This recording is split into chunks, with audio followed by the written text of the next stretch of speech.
আমি হিন্দু ছিলাম। আমার বাবা শৈলাস দাস, দেশের বাড়ি নেত্রকোনা।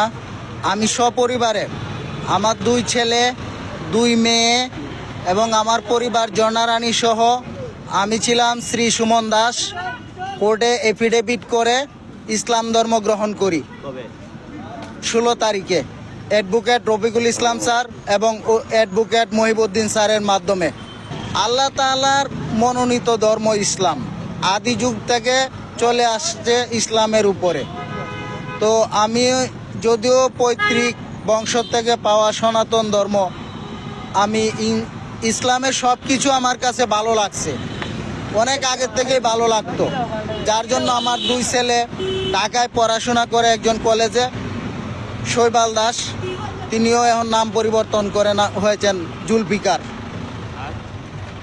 আরেকজন আছেন ছোট, ক্লাস 9-এ পড়াশোনা করে, সেও নাম পরিবর্তন করে এখন তার নাম রাখা হয়েছে আরমান। আয়েশা বেগম, আগে ছিল ঝর্ণা রানী, এখন হয়েছে আয়েশা বেগম।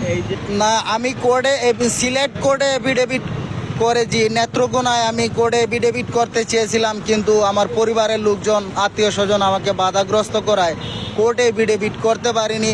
যার জন্য আমি সিলেট কোর্টে আলহামদুলিল্লাহ অনেক সুন্দর মতো কোর্টে এফিডেভিট করতে পেরেছি, কোনো সমস্যা হয় নাই। এখন উপশহরে আছি, সিলেট উপশহর। রিক্সা চালাই। নিজের রিক্সা? না, এটা ভাড়া। না, কোথাও কোনো সমস্যা নেই ইনশাল্লাহ, আলহামদুলিল্লাহ, কোথাও কোনো সমস্যা নেই আলহামদুলিল্লাহ। অনেকেই সাহায্য সহযোগিতা করেছেন। আমি যে আমার 2 ছেলের মুসলমানি এবং আমি সহ ঈদের পর দিন আল হারামাইন হাসপাতালে সুন্নতে খাতনা হয়ে যাবে ইনশাল্লাহ 3 জনেরই।